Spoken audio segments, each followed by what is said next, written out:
예, 서순복입니다. 동영상이 중간에 끊어져 가지고 예, 계속해서 하도록 하겠습니다.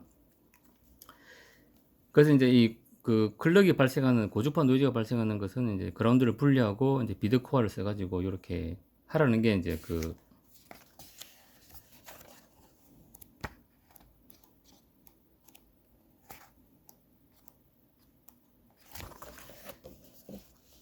그렇게 하라는 게 이제 요 내용이 말하는 겁니다. 그 다음에 이제 그렇죠. 이제 아까 이제 그 그림에서 보여준 것처럼 그런 식으로 이제 PCB나 배팅 분리를 잘 해라는 겁니다.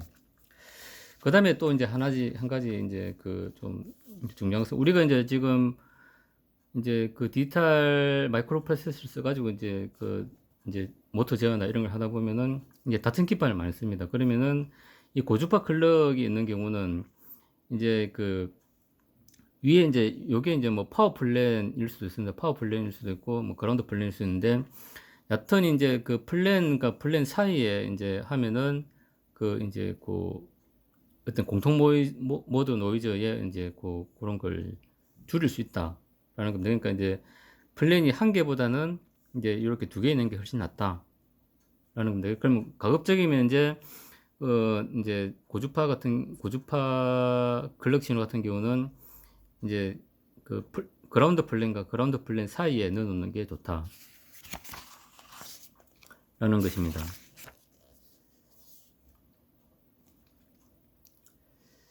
그 다음에 여기 이제 이게 아까 이제 안테나의 원리이고 그러니까 이제 우리가 PCB 상에서는 캡 성분을 이제 최소화하는 게 이제 중요하다는 것이고, 그 다음에 이제 대책을 하기 위해서는 공통 모드 이제 크기를 줄이고, 그 다음에 전류 주파수 그냥 고주파 성분을 줄인다. 그러면 아까 이제 할 수 있는 거는 이제 클럭의 라이징 타임을 여기서 이제 이런 식으로 줄이는데 이런 건 현실적으로 불가능하다.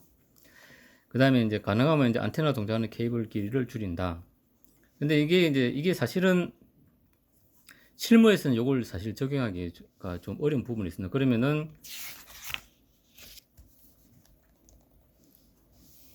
이제 여기서도 이제 이 식이 나오는데 이제 결국에는 이제 요게 케이블이고 요게 케이블,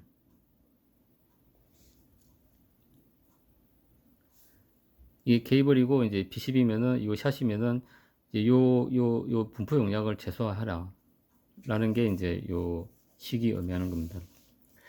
그 다음에 이제 여기도 이제 그런 이제 내용들이 많이 있는데, 공통 모드 접지 전압을 최소화하고 케이블과 직렬로 초크처럼 큰 값의 공통 임피던스를 연결한다. 그 다음에 전류가 케이블로 흐르지 않도록 션트시킨다. 케이블을 자폐시킨다. 트랜스포머나 간결합기를 사용하여 PCB 접지와 격리를 시킨다.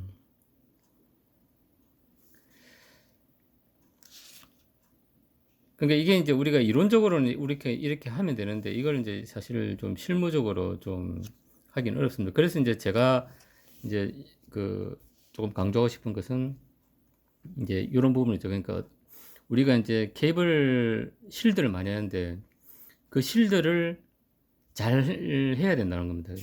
이제 그 내용이 이제 여기 이렇게 이제 좀 나옵니다. 그러니까 이제 여기 보면은 이제 우리가 PCB가 케이블이 있는데 이제 실드만 있고 이제 그냥 아무 이제 실드 없이 그냥 쭉 나가는 경우가 있고, 그 다음에 전체 이제 실드하고 이제 완전 인클로즈 해가지고 이렇게 이제 되는 경우도 있고, 이게 제일 좋은 거죠. 어찌 보면 가장 베스트한 케이스입니다. 그 다음에 이제 실드만 있고 케이블하고는 전혀 접지가 안 된 경우죠. 이런 경우는 거의 이제 실드를 했지만 자폐 효과를 발휘를 못하는 겁니다. 그 다음에 이제 실드를 했고, 그 다음에 이제 우리가 이 피그테일이라고 그러는데, 그러니까 이제 이게 실드를 이제 샤시하고 이제 360도 이렇게 이제 어떤 인클로즈로 연결하는 게 아니고, 이제 와이어를 이렇게 해놓는 경우가 있습니다. 이런 것도 상당히 안 좋다고 좀 되어 있습니다. 그 다음에 이제 케이블 자체가 이제 어떤 통신의 역할을 하는, 그러니까 우리가 보면 이제 뭐 BNC 케이블 같은 경우 이제 뭐 마음이 좀 비슷하다고 좀 이 생각이 됩니다. 그래서 이제 여기서도 얘기하는 거는 이제 뭐냐면은 이제 요렇게 하더라도 다 좋은데 뭐냐면은 일단은 이제 그 공통 모드 전류가 흐를 수 있도록 해줘야 된다는 겁니다, 이게.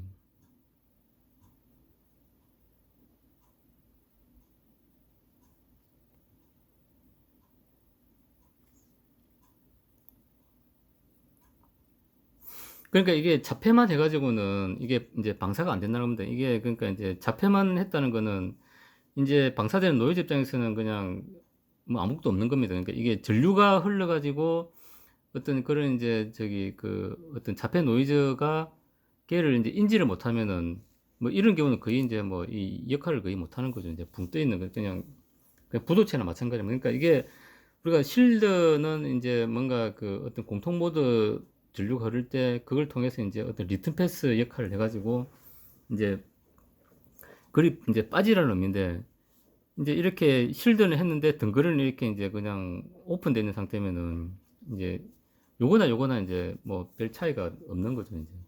그래서 이런 식으로 실드를 하되 그 실드를 통해서 이제 공통 모드 전류가 이제 흐를 수 있도록 분포 용량에서 생기는 그런 이제 그러니까 이게 이제 고주파 신호들이 나갈 때 이게 이제 리튼 패스로서도 역할을 할 수 있어야 된다는 겁니다. 그러면은 실제로 이렇게 하더라도 이제 회로 내부에서 이제 이게 연결이 돼가지고 이렇게 이제 그 공통 모드 노이즈가 이렇게 이제 흘러갈 수 있으면 요거는 아주 좋은 겁니다. 근데 여기에 뭔가 이제 또 연결이 끊어져 가지고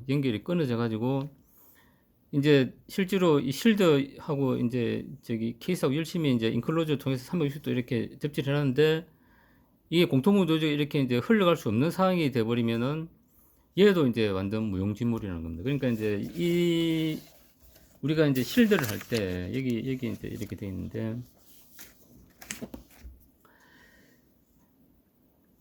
일단은 이제 그 이게 방사가 일어나지 않는 것은 공통 모드 전류가 아주 작은 루프를 그리면서 노이즈 전압으로 원으로 돌아갈 수 있도록 실드가 경로를 만들어 주기 때문에 이게 이제 실드의 효과입니다. 그러니까 이제 공통 모드 전류도 어떤 전류 소스가 있고 그다음에 그 리튼 패스 소스가 있고 리튼 패스가 있어야 됩니다. 그래야 이제 걔들끼리 돌아가지고 상쇄가 되는 거죠.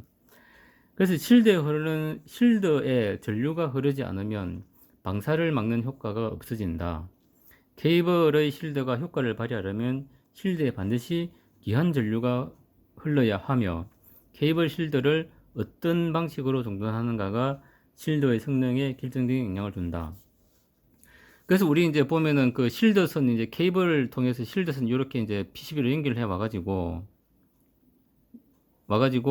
그 다음에 저항으로 이렇게 이제 저기 이렇게 이제 그라운드로 이렇게 연결을 이렇게 하는 경우가 있습니다. 그 PCB까지 연결해 가지고 이제 저항으로 이렇게 그래서 이제 이런 식으로 이제 뭔가 이 PCB로 끌고 오는 거 사실 좀 좋지는 않습니다. PCB로 끌고 오는 거 좋지는 않은데 아무튼 이제 그 케이블 이제 그 입력단에서 이제 PCB 회로 내부적으로 길게 끌고 와가지고 이제 이 종단 저항으로 해가지고 이 연결을 시키는 건 좋지는 않은데 이제 그 입력단에서 이제 뭔가 그 조치를 해가지고 이제 회로 그라운드가 연결을 시켜가지고 이 공통 모드 노이즈들이 이제 이 실드 라인을 통해서 전류가 흐르도록 하는 게 이제 중요하다라는 겁니다.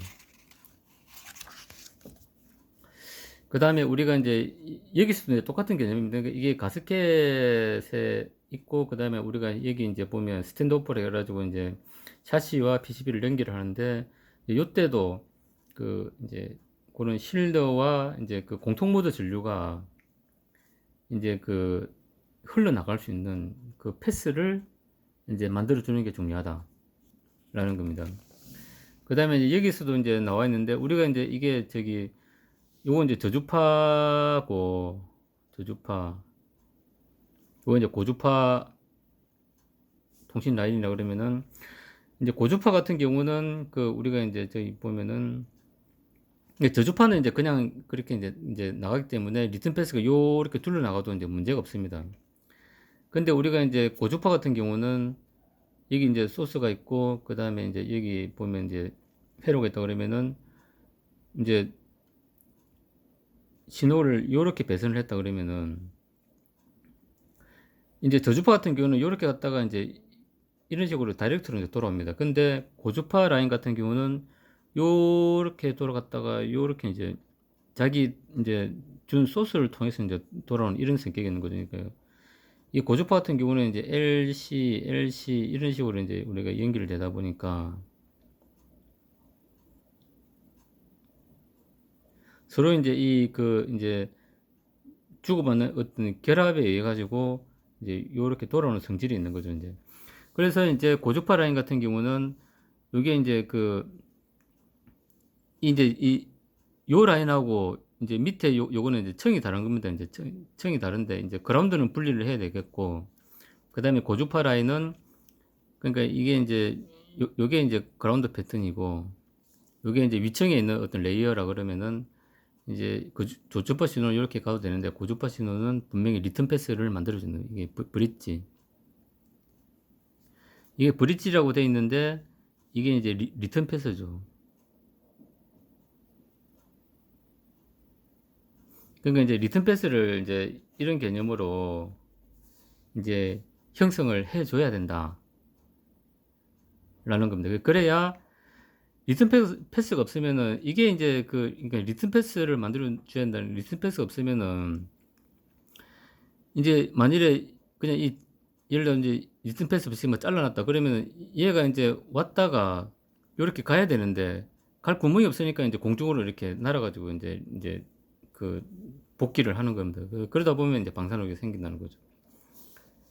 그래서 우리가 이제 이 PCB를 할 때도 고주파 라인에 이제 리턴 패스를 이제 설정해 주는 게 중요하다라는 겁니다. 그래서 오늘 이제 좀 정리를 하면은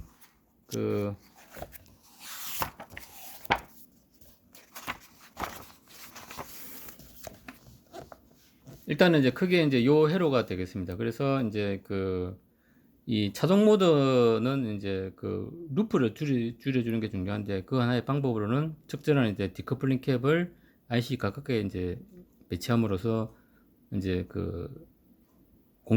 자동 모드 루프를 최소화할 수 있다라는 거 하나고, 그 다음에 이제 중요한 게 이제 공통 모드. 이거는 이제 사실 우리가 대책하기가 그렇게 쉽지는 않습니다. 근데 우리가 요런 이제 콘덴서나 안테나의 원리를 이용해 가지고 왜 이제 이제 캡 성분에 의해서 이제 케이블을 통해서 이제 이게 방사가 된다는 원리를 우리가 원리를 이해하고 있으면은 이제 이 캡을 줄이고 이제 그 다음에 케이블이나 샤시를 통해서 이제 방사 노이즈를 최소화할 수 있다라는 거고, 그 다음에 이제 또 한 가지 이제 중요한 거는 우리가 이제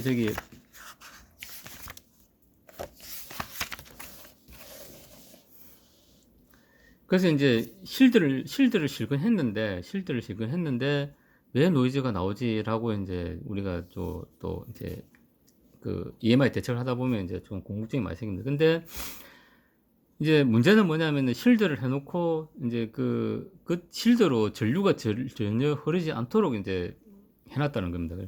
그러니까 이제 가장 비관한 예로 실드 이렇게 해가지고 인클로즈를 해가지고 360도 이렇게 이제 해놨는데 결국에는 이제 리턴 패스가 형성 안 되도록 그냥 얘만 덩그렇게 그냥 공중에 떠 있는 이런 형태로 해가지고 실드 다 했다 라고 생각할 수 있습니다. 그러면 이런 걸 잘 연결해 가지고 이런 게 이제 해가지고 어떤 공통 모드에 의해서 이제 분포 용량이 생기는 이제 잡음성 노이즈가 이렇게 흘러가지고 이제 실제 자폐학과를 할 수 있도록 하는 게 중요하다라는 겁니다. 그래서 이제 실드를 하되 실드로 어떤 이제 공통 모드 노이즈 전류가 흐를 수 있는 패스가 있느냐 없느냐 라는 게 이제 핵심이라는 거죠. 이제. 그것을 일단 좀 이제 정리를 해봤는데 이제 오늘의 결론입니다. 자동 모드 방사는 회로가 정상적으로 동작하는 과정에서 일어나는 방사이고, 이제 루프를 최소화해야 되는데 루프를 최소화하는 방법은 적절한 디커플링 캡을 이제 IC 가까이 붙이는 게 이제 핵심이다. 그 다음에 공통 모드 방사는 대책하기가 상당히 어렵습니다. 회로 내의 기생 성분에 의해서 발생되고 케이블이나 샤시를 통해서 방사가 된다. 근데 이제 기생 성분을 최소화하는 게 중요한데 이거는 이제 찾아내기 쉽지는 않습니다. 그다음에 그래서 이제 케이블 자폐를 하는데 이제 가능하면 이제 피그테일이나 뭐 이런 거 쓰지 말고 이제 인클로즈 360도 하는 게 좋고 그다음에 중요한 게 이제 이겁니다. 케이블 실드로 전류가 흐를 수 있도록 이제 실드 동단 처리가 아주 중요하다. 요거. 그러니까 이제 실드 했는데 왜 이제 RE에서 페일이 나지? 라고 했을 때는 이제 실드를 했는데 RE에서 페일이 날 때는 이제 실드를 통해서 공통모드 전류가 흐를 수 있도록 했는지 안 했는지 그런 종단 처리가 적절한지 안 한지를 살펴보는 게 중요한 것 같습니다. 그래서 오늘은 그 디지털 회로의 이제 방사 원리와 대책에 대해서 공부를 해봤습니다. 이상으로 마치겠습니다. 감사합니다.